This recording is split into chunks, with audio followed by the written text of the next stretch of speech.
Intel goes both ways, though. It's external and it's internal, right? And a lot of people forget that. Like you can look at your own organization and say, like, if this were to happen, what's the likelihood? So you have disaster recovery doing Intel that you need to collaborate with. So if you say if this happens, let's play this out. Tabletop exercises is a great way to start developing Intel requirements. So like, what would happen if, I don't know, do we even have a response to that? Or do we even have a corporate policy on whether or not we're going to pay a ransomware, threat? So it's like, these are questions. Welcome to Unspoken Security by ZeroFox, the raw and gritty podcast for cybersecurity professionals who want to understand how threat actors are leveraging the internet. In each episode, your host AJ Nash engages with various industry experts to dissect current trends, share practical insights, and address the blunt truths surrounding security. Ultimately, the lessons learned will enable security professionals to take an intel-driven, proactive approach to physical and cybersecurity that extends past the perimeter. Let's get started.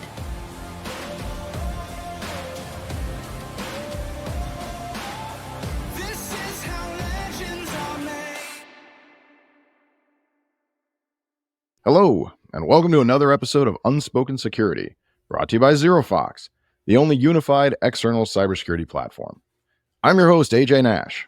For those who don't know me personally or are first-time listeners, I'm a traditional intelligence guy who spent nearly 20 years in the intelligence community, both within the United States Air Force and then as a defense contractor. Most of that time was spent at NSA. I've been in the private sector for about 8 years now, primarily building or helping other people build effective, intelligence-driven security practices. I'm passionate about intelligence, security, public speaking, mentoring, and teaching. I'm also deeply committed to servant leadership, which is why I completed my master's degree in organizational leadership at Gonzaga University. Go Zags! Now, the goal of this podcast is to bring all of these elements together with some incredible guests and have authentic, unfiltered conversations, even debates, about a wide range of challenging topics. This is not going to be your typical polished podcast. You might hear or see my dog. She's around here someplace today. People may swear, we may argue or debate, and that's all okay. Like, think of this podcast as the conversation you might overhear at a bar after a long day at one of the larger cybersecurity conferences. These are the conversations we usually just have when nobody's listening.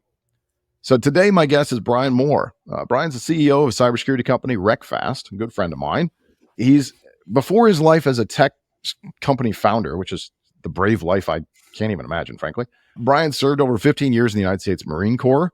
So couldn't get into the Air Force, I'm he had a couple stops along the way in the private sector, where he's been focused on threat intelligence. So, Brian, that's a really quick, brief of your history. So is there anything I left out, anything you want to add as far as, who you are and where you come from? The only thing I would add is when I left active duty, I was thinking of going into the reserves, and I actually went to the Air Force, and they told me that I had too much of a military mindset, and so they wouldn't accept it. Just thought I am not surprised or offended by that, actually. That sounds about right. The military, listen, all the branches are useful. They're all valuable. They're all important. Yes. We all have jobs to serve. For anybody who's not military listening, we all poke fun at each other. Obviously, I have nothing but love and respect for the Corps. They do all the things that I neither want to nor could ever do. So, but I can see how you might not have been the greatest cultural fit after 15 years in the Corps. Although I don't know, you're a pretty laid back guy. Well, yeah, I've been in recovery for 8 years now, 9 years. I'm doing well. Well, it seems to be going all right for you. So listen, today's episode, the title is Let's Get Serious About Intelligence Requirements. Now, listen, I'm a career intel guy. So are you. And I spend a lot of time now, and I have for all these years I've been in the private sector. I spend a lot of time talking about the importance of intelligence requirements, how they're a foundation for any successful intel program. So to be truthful, I'm really, really excited to hear someone else get on the soapbox with me for a change. So let's get into it, right? When we talk about intelligence requirements, what are we really talking about? What's an intelligence requirement? Well, it's the start of the cycle, right? And I will say this in almost every conference I've spoken at and every class, that if you have an intelligence program that's not based on requirements, then you are wasting your time and your stakeholders' time and money. Right. So it is 100%. It is your reason for existence. Intelligence is two things. It's decision support and it's a customer service, right? Your customer, your stakeholder needs to make a decision, and they need information to make that decision with confidence, right? Your job as the intelligence person is to provide that information. And your measure of success comes with whether or not they were able to make that decision with confidence, and the more confidence, the better, right? the only way you can show that is if you actually write those requirements down and then go off and do the work against that. Anybody who's in the customer service business understands this process. So it's a little curious to me that even now, after all these years, you and I are still having this conversation about the importance of intelligence requirements. Well, you've never gone to any other customer service industry and said, well, why do you want to know what your customer cares about? And so here we are. So, yeah. Yeah. I mean, it's a good point, right? So to me, I got to be honest, I always thought it was obvious. And maybe that was my ignorance going into the private sector, right? You grow up in Intel space and you go, well, yeah, you get your Intel requirements first and you go out and get things. I'm still surprised it's hard for folks to gather sometimes because I don't know any other business that doesn't have this. They just don't call it that maybe. If you're building software, there's these giant documents people go through with software requirements, what do customers need, and huge Excel spreadsheets and all these other things, right? I think in most anything you do, hell, if you're launching a business, right? If you're an entrepreneur, what's the market need? Like people talk about the need first before you go do something. Is there a need? And then document that and say, okay, well, how do we go meet those needs? Yeah, it seems like it's understood in most industries, but intelligence, I guess, is this magical mystery world for a lot of folks. So when you talk about Intel requirements, it seems to get lost. And I often just hear, well, just your job's to tell me what I need to know, which is, really impossible. Yeah, you're the Intel person. You tell me what's important. That's right, not how this works. So, right. Imagine if that was the truth for anything else. Well, what do you need in a sales support tool? I don't know. You tell me what I need. Well, no, I need to understand how your process works. What's the sales process and what do you do? And what do you need? What are you struggling with? Right. Yeah. I will say before we move, we have a few questions today. Before we move to another one, you mentioned briefly, I said what's an Intel requirement? You said it's the start of the process. So for those who don't know the Intel cycle, right, we should probably at least quickly reference it for people. I know you and I know it and we talk about it all the time, but the Intel cycle, the 6 steps of the cycle, there's planning and development first, where you get into talking about Intel requirements and stakeholders, right? Who are you serving and what are their needs?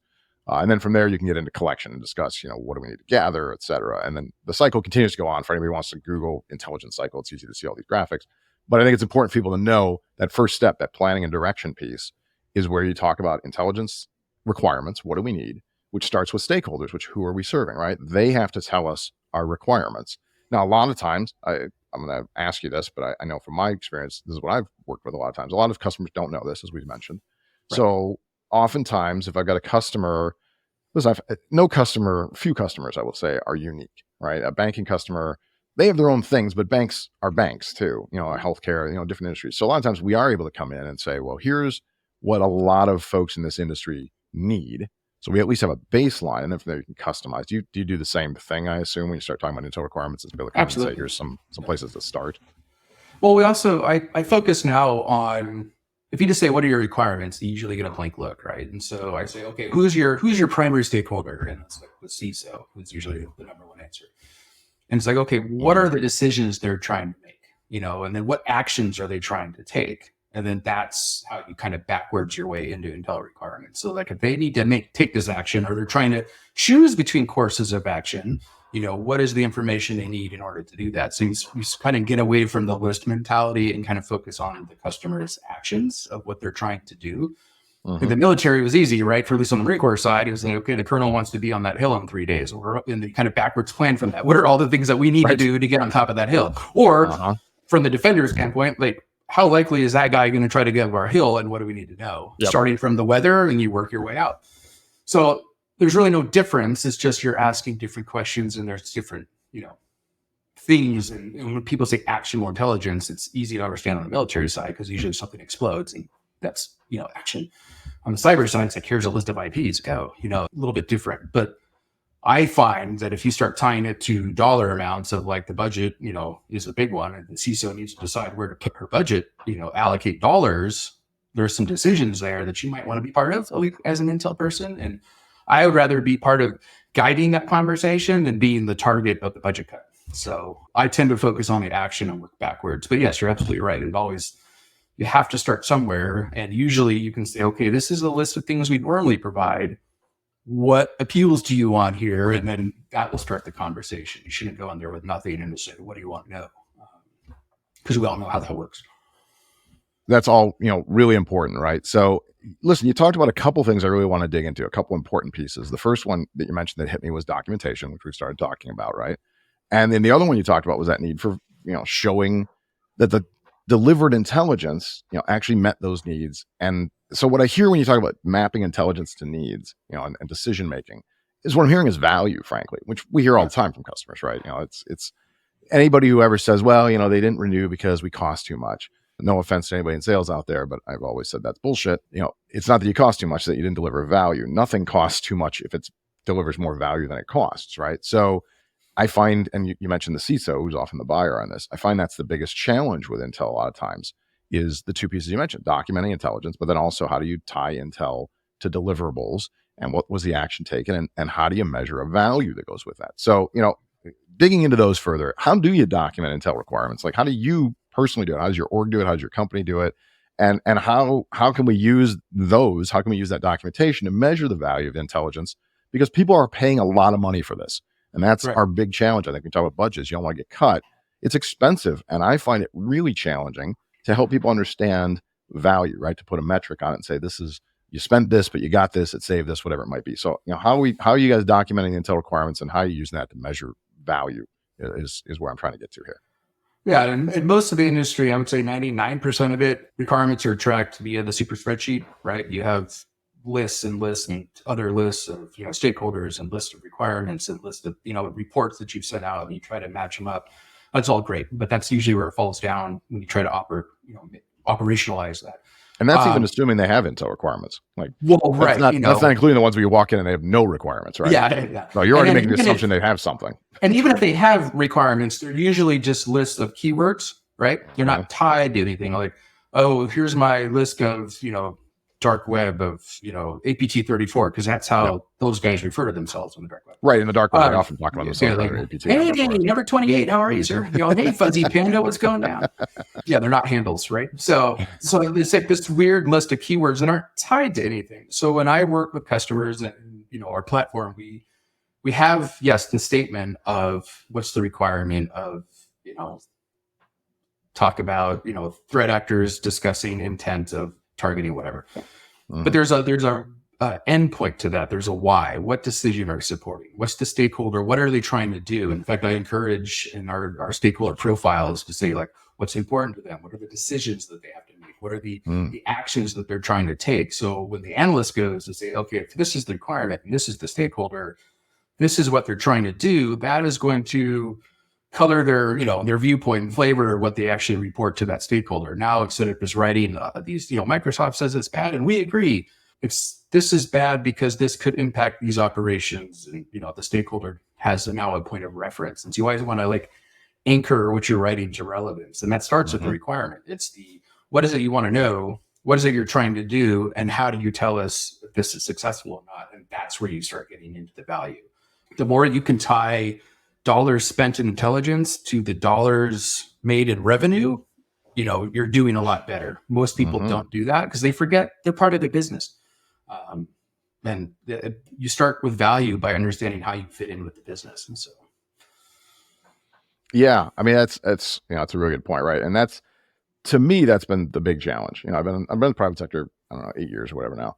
And when I came out from the intelligence space, like I said, I thought Intel requirements would be simple and obvious, and it wasn't, which on the one hand made my job really easy. People thought I was brilliant. Oh, this is a great idea. It's a great concept. I'm like, well, this is pretty basic, but yeah, okay. yes, thanks. I'll take credit. Yeah. So I'm always like, well, I always remind people, like, I didn't invent this. I don't want someday for somebody to wake up and go, holy shit, he's a fraud. He's been telling us all these, we've been patting him on the back, and this is all just available. So, I always talk about JP2-0 and, the ICDs and all this kind of stuff, so that people know this documentation exists. But, getting out there and say, okay, here's Intel requirements, but then getting that value piece. I learned it didn't take long to figure out how budget works in the private sector, and how metrics driven almost every company is, which a lot of cases I get, and it makes sense, really does. But it tends to be really, really challenging for Intel, at least my experience has been, and I've often told people, you can't think about us the way you think of your SIM or your firewall or something like that, right? We don't develop those kind of metrics. I tell people to think of Intel a lot of times more like physical security or, say, health insurance. If you run a bank and you haven't been robbed in 5 years, I doubt you're going to fire all your security guards and shut off all your cameras, because clearly you're just wasting money. Nothing bad has happened. But there's an ROI there in deterrence. It's understood that if you are a bank and you have money, people will want to rob you. And if it's known that you don't protect yourself, you'll be robbed. I haven't had, knock on wood, I haven't had a heart attack. I haven't had a stroke. I have health insurance, costs money. I don't just cancel it and go, well, I'm clearly not getting value out of this health insurance, because someday something bad's probably sadly going to happen. That's how the world works.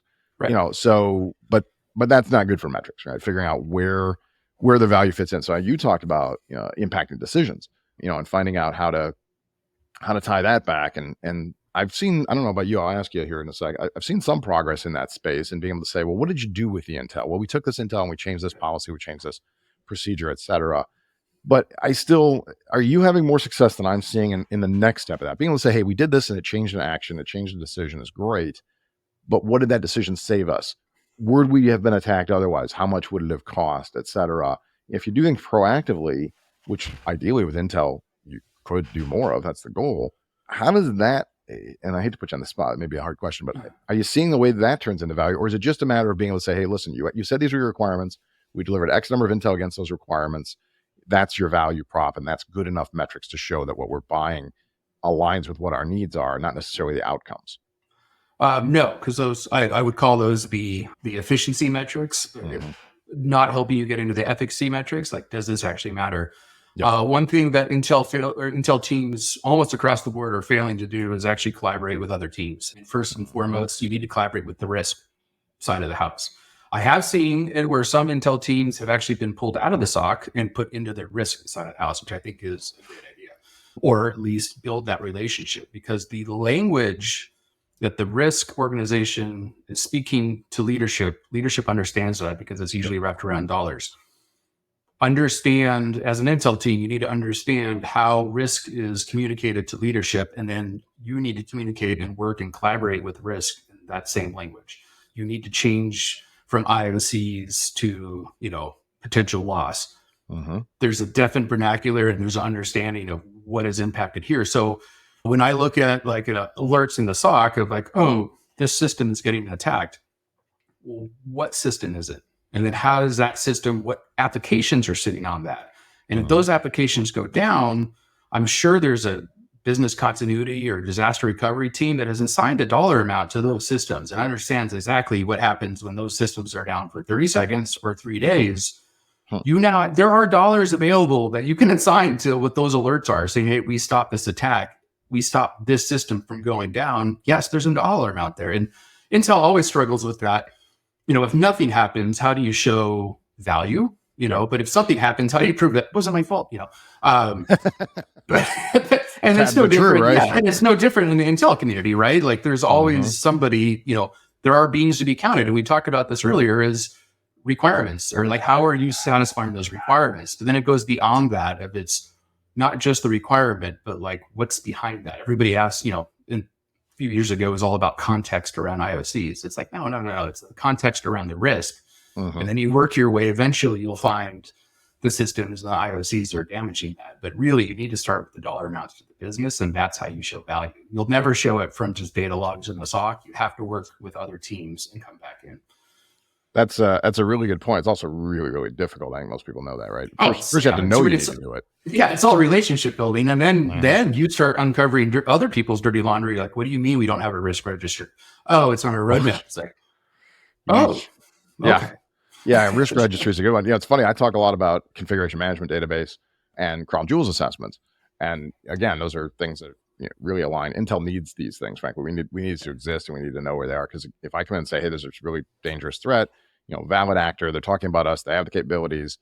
And then the question is, well, what does it mean to us? All right, do we have this software? I don't know if we have it in our systems. Well, that's a problem. I can't tell you what it means to us. Or we have it, but I don't know where it is. I don't know, is it just in a air gapped lab somewhere where you say the risk is really low, or is it tied to our crown jewels? Well, we don't have a crown jewels assessment. Oh, well, then how am I ever going to provide you value? How am I going to tell you what matters if you haven't even established what matters? And those are difficult conversations to have. And oftentimes the team that's 5 levels down from the CISO shut in the SOC somewhere isn't going to be able to have that conversation. So that's tough. And that's one of the reasons why Intel has been relegated to IOC management. And sadly, that's, have a whole bunch of people that are underutilized, especially when you're bringing people in from the intelligence community that have all this experience, but they also have experience with infrastructure that's been in place for, about 6 decades or so, 60 years.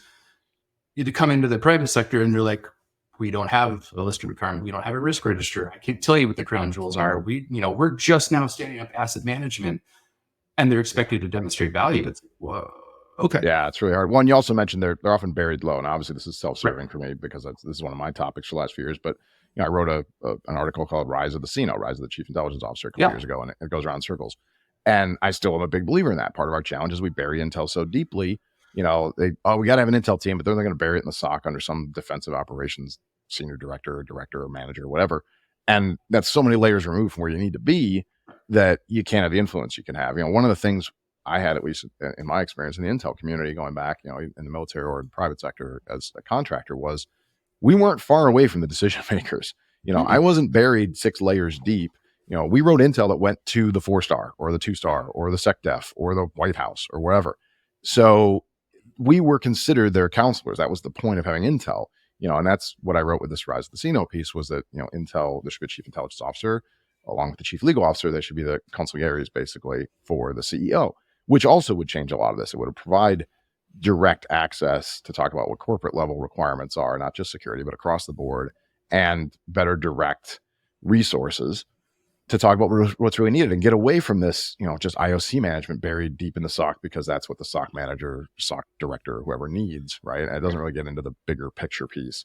So you're not getting the value. I talk a lot about this stuff. Intel costs money, but you can get more value if you elevate it. So that's back in my own soapbox. One thing one message I, blare from my soapbox is that everybody already is doing intel. They're already making decisions at every level, from down in the SOC all the way to the board. They're making decisions. They need information to make those decisions. They go and get it. And then they realize, like, I need more information. This is good enough, and move on. Everybody's completing that cycle, but they're not doing it the same way, right? So your intel organization, that chief intel officer, which would be fabulous, would kind of coordinate that.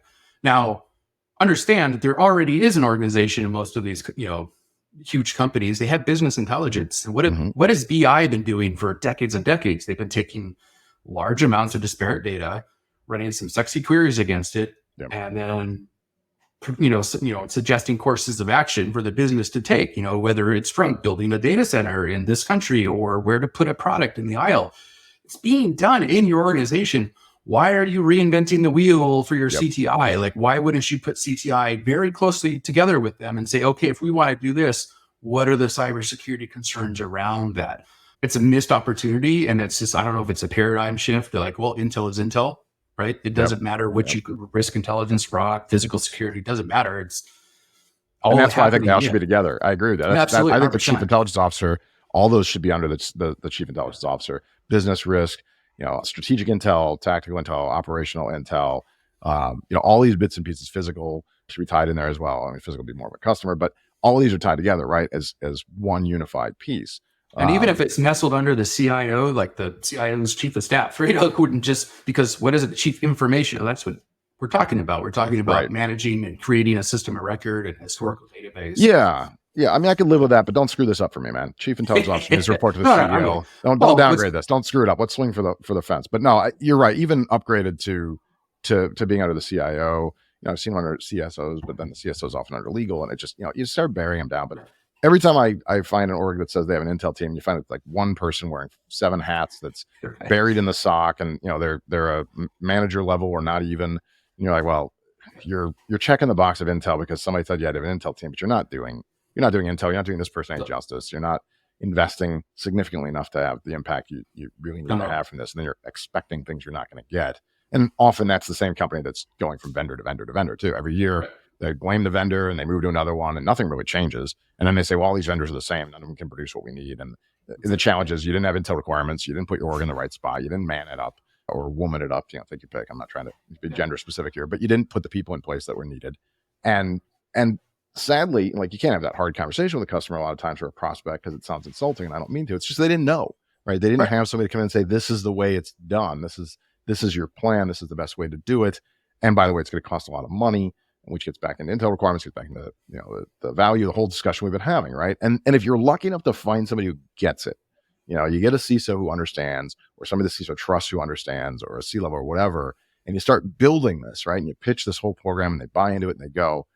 then that person leaves. Then that person goes and finds another job, and the next person comes in here to sell it all over again. And they may or may not get it, or they may or may not believe in it, or the budget might just change, and everything just seems to revert a lot of times. So it's hard to get somebody who buys in, believes in this, is committed to it, and then also stays put, because people move around from company to company. Which I do see a change. I see more CISOs that are, leaning towards getting MBAs versus CISSPs. And I think that is an opportunity for security companies that are going to try to survive, the next few years as budgets decrease and consolidation happens. It's how do we start speaking to that CISO and supporting them as part of the business? We talked about budget planning. There's a great opportunity there because that's intel, right? You're making a decision. You need information. Where do I put the dollars? And he or she will need to have a process in place. And so if you are an intel company that's just pushing out, Fuzzy Bear is at it again, what decision are you supporting? How are you helping anybody accomplish? What is Fuzzy Bear at it again? What does that mean to me? Company? Right. Yeah, exactly. And unless you're articulating that, you're just noise, right? That's right. You're telling the people the news. I say all the time with intel, it's tell me what it is, tell me why it matters, tell me what I can do about it. If you're just telling me what it is, you're just the news, which is fine. News is important, but I don't have time to read all the news. I certainly don't if I'm an executive trying to keep the company safe. Tell me what it is, tell me why it matters, and really why it matters to me. That's what I really want to know, not just why it matters globally. Maybe sometimes there are reasons to know things that are not actionable. Some things are just informational because they lead to it. But tell me what it is, tell me why it matters to me, and tell me what I can do about it. And if the answer is I can't do anything about it, that doesn't mean don't tell me. That's still important to say, hey, this is it. This is why it matters. Right now, you can't do anything about it. Well, there's the what, there's the so what, and then there's the now what. Most of the industry is shoved in what. And every once in a while, you get around to the so what. But the problem is it's your internal team that tells you the now what. A third party can't tell me how I'm supposed to action information to mitigate risk because threats are ubiquitous, risk is personal, right? So your intel team should be the now what. So this is what we're doing because of the so what, right? And then you got to be able to keep all of this documented, right? So you got to have some sort of a living write that database that's going to last longer than the people, because as you said, the people move on. So you have to have a database that shows here's our requirements, here's what this means to us. It's it's modular, it can change over time. Here's what we put into it, and maybe some documentation also says here's why it matters. Here was the thought process that led us down the path to buy this database or build this database, whatever it is, right? So that when you do have a leadership change, you have a better chance of selling the new person if they didn't come in already believing in what you had, on the idea that this is all the work that went into getting us here, sir or ma'am. So this is why we would like to continue down this path. This is where our value is. And if you don't have that, which spreadsheets are not the same thing, and disparate documents all over the place don't work, or if you have it on one person's shoulders and there's some very junior person that C-level may not listen to them, so it has to be elevated at a high enough level that has some gravitas behind it. If you don't have that, it all just evaporates anyway. So I feel like that's what Reqfast, what your company, I feel like that's the gap your company has been trying to fill, right? Is not only help people understand all this and build all this, but also have an enduring database and be able to do all this, and I've worked with you a bit in the past, obviously, and even before you were Reqfast, you had a different name previously. So we go back a long way, but it's frustrating that it hasn't caught up more, obviously. So, it seems to me that there aren't enough companies that are willing to invest, very heavily in this.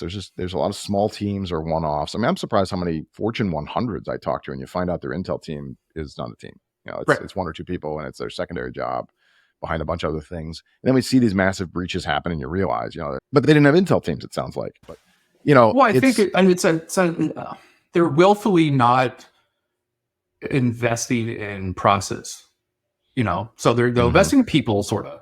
They're definitely investing in technology, but they're failing to invest in process. And everybody's quick to automate, but if you don't have a manual process to automate, what are you doing? You're just adding more, confusion to your tech stack. One thing I like to see is when IR teams, incident response teams, have playbooks that they actually update regularly. And a playbook is a great opportunity to start building on, saying, we do this because of this. This happened before, this was the result, and that is why this is now an item in the playbook. So if you have a playbook, great. But you also have a huge opportunity to build on that and put the historical reference and the documentation behind that. Companies have to be willing to enforce documentation. They have to be willing to enforce that investigative discipline of you did something, now check the box and fill out why. Mhm. You can see it in their tickets in the SOC. Like if they're not telling their analysts to be, verbose in why they did what they did to close out a ticket, then yeah, they're going to get breached. I mean, Yep.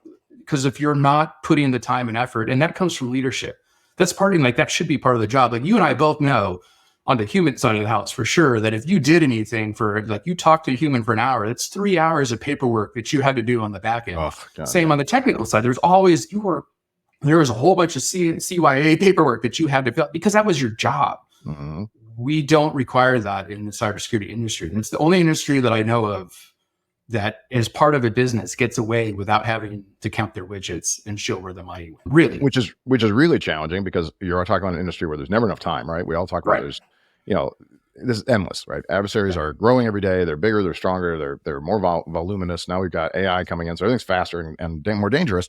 Yep. Listen, if I don't have to do documentation, it's probably the first thing I'm gonna Well, skip right. on and save my time on. Oh, this is done. Check the box.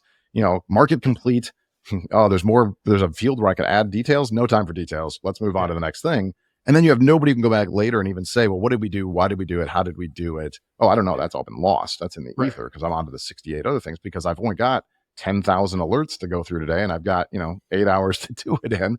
So The we fact have of an the matter industry is that's you're making it not worse. going to get through that 10,000 licks. So at least do the 100 that you do that day and do them well, because that will be more valuable to your organization in the long run. And especially as you're bringing AI in on the defender side, you got to train it on something.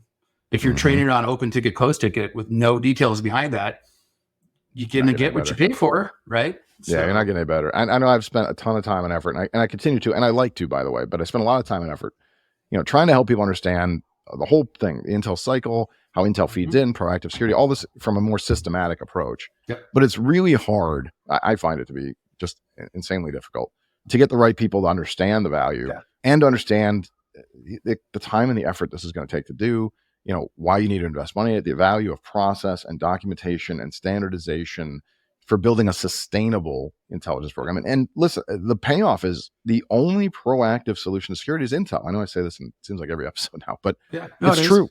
There is nothing else proactive. By definition, everything else is reactive.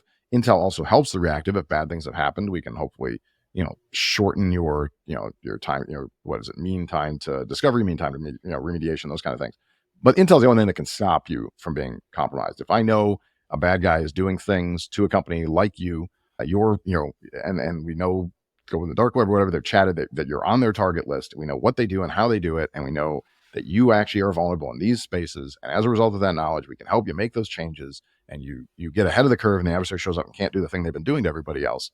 You can only do that through Intel, but it takes a lot of time. It takes a lot of effort. It takes money. It takes patience. It takes investment, which may not have immediate return. I often tell people you're going to do a lot this year, but by the end of the year, you're probably going to have at least one, if not several non-breaches that you're gonna be able to report and say, well, this is why we do these things.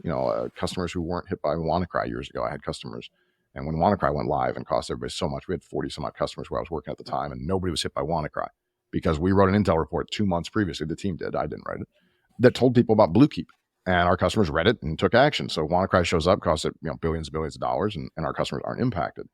That's what Intel will do for you. But next year, how do you sell that on the budget, right? So, Intel goes both ways, though.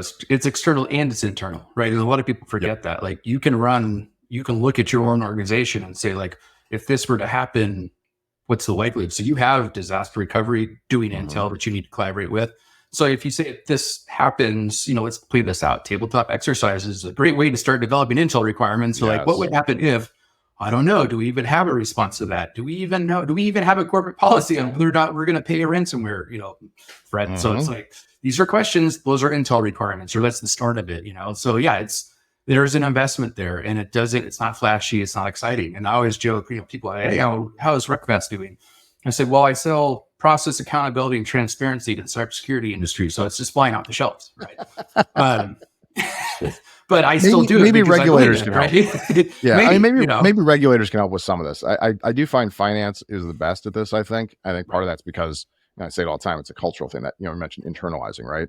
Right. Listen, if you work at banks, you work in finance, that's a culture forever. Banks have been robbed since they were banks. People understand robbery and they understand banks and crime. So they always have a bit more of a security mentality. I think, I pick on healthcare a little bit, not intentionally, but just culturally, healthcare is different. Healthcare is about helping. It's about openness. It's not, nobody ever grew up in hospitals worrying that somebody might steal their patients. It's just not. The doctors hate putting in passwords in. They just want things to work right. Oh, they want, and they need efficiency. Like, it's not just a want. I get it. Sometimes it's life and death. They don't have time. Let's just go, right? Yeah. And they do incredibly meaningful, work. But as a result, the cultures are different. The security culture in healthcare lags behind, right? 100%. And I think that's a challenge that we run into that you were sort of hitting on there a bit. So, all right, with all this said, and it's frustrating, and we've talked about some of the negatives, but also some of the opportunities here. Listen, you're in the market. You guys have been in business now. You just passed 5 years, I think, right? The Reqfast been out there. Yes. So, what are you seeing in the market as far as acceptance for the need of intel requirements? Are we getting better at this? Is there a level of maturity needed before people, catch on with this thing? Are there certain roles that are more receptive than others? What are your thoughts across the board in this area? What are you seeing out there? Yeah, so I definitely I'm seeing more conversations about it, and I'm having, more requests for, consultation to come in to like help them build a program. So the conversations are there. People actually now are acknowledging there's a need. There's still a lot of work to be done. And how do you actually take a requirement and put that into action and then show value behind that? Mm-hmm. But at least the language is there. I think the marketing that we've done for the last 10 years finally has shown people that a lot of it is just marketing, and there needs to be something behind that. I had a friend of the business that said we're really good about being all hat and no cattle. And I think the time to bring the cattle is here. I see, especially with cyber insurance and things like, breach dollars, I think the money is finally there to push this market, this industry forward to be of value. But that's on us, right? And so, example of cyber insurance, the underwriter has a list of things that they're going to look at to determine whether or not we're going to give you an insurance policy. That list is exactly what the CISO probably cares about on a daily basis. And the likelihood of an insurance payout is pretty important to the board if they're hinging their entire cybersecurity policy on cyber insurance, right? So I see dollars as driving this conversation forward, because okay, we know we need intel, but how do we make this useful? It's it's 3 requirements. Well, what is a requirement? Well, it's what you need to know to make a decision. All right, where are you going to write that down? So I see improvements in the process, but there's still a huge disconnect between what is happening in the SOC and what's happening in the business, and how do we bridge that gap? And I think we're not doing ourselves any favor by utilizing a lot of cybersecurity jargon. I think we need to start speaking more in terms of the business, and we'll see some improvement. I also see, breaches are happening every day. Nothing's stopping them, no matter how much you invest in technology. So I see a lot of consolidation. I'll see a lot of companies going out of business on the cybersecurity side. You're seeing layoffs on a daily basis. I think the industry, just like any other industry, has to figure out how to show value. And no matter how much you posture and show, we'll stop all your breaches, you're not going to do that from a third party unless you get involved in training your users inside the company and how to do that. So I don't know. I see a lot of the same, and that's sad, but at least people are having the conversations now. I'm getting a lot more requests for coming in and talking about the intel cycle and how you actually apply that. So that's good for me. Will it be fast enough? I don't know. And then AI is definitely going to change things quickly for better and worse. So. AI is, it's a whole nother episode of Unspoken Security for later, I'm sure. Invite me, because I'd like to soapbox about that as well. So. Yeah, I don't, like you said, better or worse, it's going to do a bit of both, I think. And I think we'll leave that for now. But I think, you point out that it is good that you're seeing more prospects, more customers that want to talk about this, that know what the terms intelligence requirements mean, that know what the intelligence cycle is, right? And I'll take my very, very tiny fractional credit for that, because I've been out there screaming about it for years, and on stages and talking about it. Me and several other people, of course, out there saying these things. So it's nice to hear somebody who's out here every day say, I've seen a tangible change. That tells me there's some market change. And I've seen some of the same, but it's just my little sliver of the world.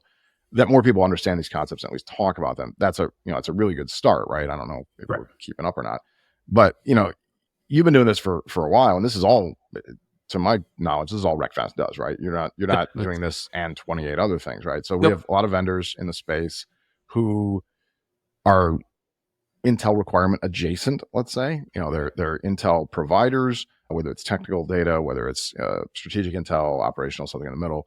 And so they would benefit from knowing the company's Intel requirements, be able to push Intel to meet those requirements, but they may or may not be developing those requirements. They may not have access to them, or they may not have a system, which might be the most important thing, or a platform that can tie them, right? So if a vendor is delivering Intel, if I'm a vendor delivering Intel to somebody, I might even know their requirements. Maybe they're mature. We've had this discussion. I know they care about, maybe not all of them, but I know they care about APT1, let's say. So I know I'm sending them Intel on APT1, and that's great. But if I send them other Intel that I think is interesting, I don't know if it actually meets the requirement or not. I don't know how to tag it. I don't know how to get it into a system where they can quickly match it to their requirements. So they've got all the metrics and the data that goes with that. And are vendors building more of this into their technologies? Are they partnering with you to do this? Are you a side piece to this? Like how are all these going to be put together? You mentioned all these different orgs you got to be able to work with. You got to work with risk, and you got to work with, policy, and you got to work with whoever's doing the crown jewels assessment, and who's got the CMDB, and all these other organizations, patch prioritization, the SOC, it just goes on and on, right? But there's got to be a place where all this gets stitched together, all these requirements, the business intelligence requirements, all these things get stitched together. And I don't know any vendor that's above all of those things, right? That has that in their platform. Is that where Reqfast fits in? Is that where you fit in, or is that still a gap we're trying to get? That's where we try to fit in, because like we want to sit kind of above all that. So it's not just CTI. Like we track risk requirements or fraud requirements or physical security. Intel is Intel. Like it doesn't matter to me. When we first designed this, we first started, we sort of had a large financial CTI team in mind to market to, but one of our very first customers was a vendor. Because why? They had a bunch of disparate customers who all had different needs, and they were sending stuff out, and how are they tracking? And they needed some way to provide a feedback mechanism to say, this customer is happy with this customer is happy with that. Sure. At the same time, they had providers, because they were kind of a middleman for a lot of information. So they needed to have a way to like, hey, other vendor, we needed this from you. You didn't provide it in a timely manner. So that they needed some way to get metrics and feedback there as well. So we were kind of surprised when a provider was our first customer, but it really made sense. And so we're customer industry agnostic. Whether you were the Intel team that's a company providing information or you're the internal team, it really doesn't matter to us, because once again, Intel is Intel. If you're risk intelligence, fraud intelligence, and so that's kind of where we fit in, is we manage the requirements. Are we delivering against those requirements? Customer service. And then what are the metrics around that? How do you show dollar amount, and how can you present that to leadership in a meaningful way? Nobody else really does that. Most providers that we work with out there, they'll have a mechanism to record a list of requirements the stakeholder can, but there's really no operational, it's not really tied into what they're doing in Jira. It's not really like, so where's your tie to your operations? Where's your case management? And we start providing that's not entirely true. I have seen some progress. Finally, some of the Intel platforms out there start adopting this, and this is great.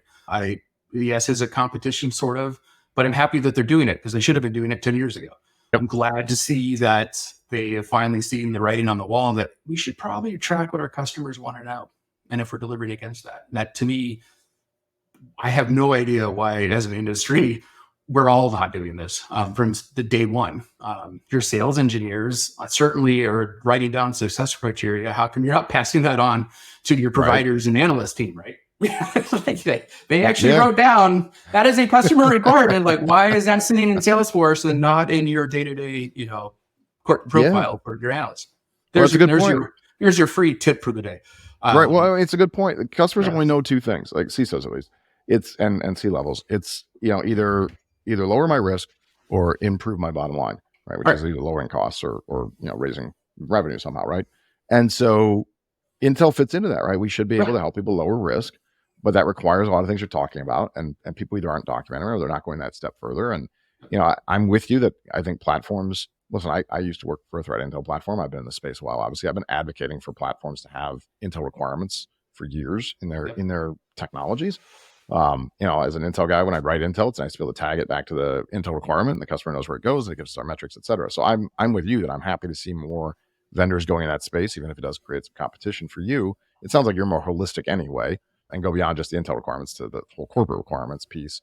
And I assume, I don't want to put you on the spot, but I assume you plug into a lot of other enterprise databases as well, or are probably working on that at least. So working on all the different things that are out there, the risk registries and the ticketing systems and the all the things that go in there, right? Right. Yeah. So Working on it. So yeah. Yeah. Well, that's a big process, right? And you need Well, yeah, and customers that want everybody's those things. different. That's the problem. It's not like I can make a one size fits all platform. So there's a lot of bespoke work, and that's part of the struggle. But the fundamental problems are all the same. It's just the technology is changing. And so we believe in sticking to the process, the overall process, and then we'll just find individual ways. It's hard to scale that way, but so be it. So Absolutely. Well, listen, I should have mentioned this at the beginning of the show for anybody who's been listening this whole time. If you want to know more about Reqfast, it's actually spelled Reqfast. Brian's a great guy. As I said, he's a Marine, so he's not as great as some of us, but he's still a great guy anyway. And listen, their technology is really cool, and what they do is really cool. And there's a big need out there. So if you're looking for more on his company, on him, on what they do, Reqfast, Reqfast.com, or is it .io? Which one is it, man? .com. .com. Okay, Reqfast.com is a place. Find me on LinkedIn. Yeah, or find them on LinkedIn, right? So I could keep talking about Intel requirements all day, especially when I talk to somebody who sees it the way I do. That's great, but I don't get to do that. So like I said, if people are looking for more, I hope they reach out to you, or reach out to me. You can find me on LinkedIn. I'd be happy to talk about Intel requirements and how to build Intel programs, the Intel cycle, how it starts with the requirements and stakeholders, all these things, and how to help people get more value. Which starts, again, you got to know what your needs are. You got to tie Intel to it, tie your spend to it, tie the results to what you got. So you're able to say, this is the value. So I think you nailed it. I think we're on the same page on this one, which I appreciate you taking the time, to come in and explain it to folks, and hopefully more will reach out to you. I got to get to the point of wrapping up here, unfortunately. But with that said, so the closer question for everybody on the show, the name of the show is Unspoken Security. So, with that in mind, I always close with the same question, which is, tell me something you've never told anyone, something that to this point has gone unspoken. What do you got, Brian? The one that came to mind was especially during the Marine Corps years, I always carried around a copy of The Catcher in the Rye, and that was because it was my one-time password cipher. I didn't write anything in it, but if I had, a password hint, it would say, 88 and 10, meaning I would go to page 88 and count the first 10 letters, the starting of each line, and that would be my password. And then, of course, I knew what if I need the special character in the number, I would always use the same one, which isn't great, but at least I would put those little 2 at the end of it. And so my password hint was always just a page number and a length of the password, but nobody knew that that's what I was using as the base of my. So, another book that I happen to have is, 1984. Don't use that anymore. But, so if the password was like Bank of America, I would say 27715. And that way I would know. I would have to count down I'd go to that page and count down the first 15 letters. And so that was how I checked my passwords. What a really interesting concept. So I'm familiar with ciphers and codes a little bit, of course. And I think most everybody, frankly, is, whether you're in Intel and you're familiar really directly, or you watch movies, whatever. But this is a really interesting idea. So you carried around Catcher in the Rye, which, of course, if you ever lost one, you can go get another copy. Right. As long as I knew what that edition was. Well, that's a good point. You better have the right edition, because it changes, the spacing and everything changes with it, right? But being able to find that book, should you lose it, is good. So you would just, like you said, like you'd say, okay, page whatever, and then a number, and that's how many. Now, I assume you picked a page where the first word started at a certain place, like you were in the middle of a paragraph or whatever. Yeah, it would always start in the upper left-hand corner and to be the first letter of each line going down. But then you get a mixture of capitals and lowers, and it wouldn't create a word. So it wasn't creating in something that, would be in a rainbow table. Wouldn't work now, though, with alphanumerics and special characters. Only if that's what I'm saying, is that I always knew what I would put, like, *7 or *&%. I just knew that would be what I put at the end of the password. So I would do the 10 letters, and then I would put my special characters at the end. Got it. Granted, using those isn't great, but once again, if nobody knows what your base is, then. Yeah. Now, do you still, obviously I want to switch book, but you still do things this way? Or you just I have a password manager. Also I'm getting older. I forget where I put stuff, so I can't carry a book around. Where did you come up with the idea? Like, did somebody else teach it to you? Was it just a random thing? It was a random thing. I came as going through Intel training, learning about one-time ciphers being, as long as each person had that one-time pads being the most secure, and they were still considered one of the most secure ways to do it. I thought, well, what could I use where's my one-time pad? And I just happen to have a book on me. Very interesting, man. It's a really cool concept I haven't heard of before. For anybody out there who's trying to figure out a way to handle passwords, I guess you could do that. And I guess at that point, like, I use a password manager too, but you could easily just have a notebook that said, Citibank, 212.9 or whatever, right? I mean, you could do all those things. You could write them down now if you want, because somebody has to know the cipher first, which is what Absolutely. But for what it's worth, I wouldn't recommend that, folks, because if somebody figures out what your favorite book is, you're probably in trouble. That's the problem. So yeah, don't advertise it. Right. It's super interesting, though. I'd have to go through somebody's whole library. I know people own thousands of books. It'd be impossible. So really cool, man. I appreciate you sharing that. I suspect somebody out there is going to decide to start using this, actually, with whatever their book is. I think it's a really cool idea. I've never heard of it before. One-time ciphers, as you said, are really safe. So it's really it's a neat concept. Anyway, it's also an analog solution in a digital world. Like you can't get a book hacked. So as long as they don't know what that book is and they're not tracking your personal life. That's a good point. And we're seeing more people go back to some analog solutions, as you said. So, all right, listen, we got to wrap it up here. We're out of time. I want to thank you, Brian, for coming on today. Thank you for taking the time to talk about Intel requirements. Of course. Helping people understand, the value and the importance here. I think you brought up some points that I haven't had people talk about too much before, myself included, frankly. So I think it's really interesting. I think Reqfast is really interesting. I hope people, come and check you out. Any last thoughts before we wrap up today? Is there anything we missed? Anything you want people to remember going out the door besides Reqfast.com, Reqfast.com? But anything else, for you, man? Oh, man, I think you pretty much covered it. But just remember, intelligence is decision support and a customer service. And as long as you understand those two things, I think you'll do better. Yeah, man.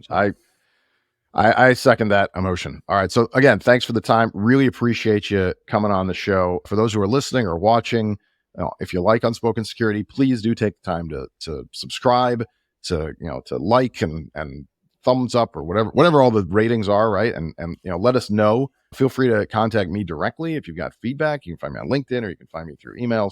And let me know how the show is. The show isn't about me, right? The show is about you, the listener. It shows about Brian and guests like Brian coming on and being able to share things. So, but I need to make sure it keeps going. So please subscribe. Give the feedback. Talk to us if you got an episode in mind. You got something you want us to cover. Let me know, and we'll see if we can get that in there too. But until next time, thanks again for listening and watching Unspoken Security. We'll look forward to talking to you all in the future. Cheers. That's a wrap for this episode of Unspoken Security, brought to you by ZeroFox, the only unified external cybersecurity platform. If you enjoyed this episode, follow us wherever you listen to your favorite podcasts. See you next time.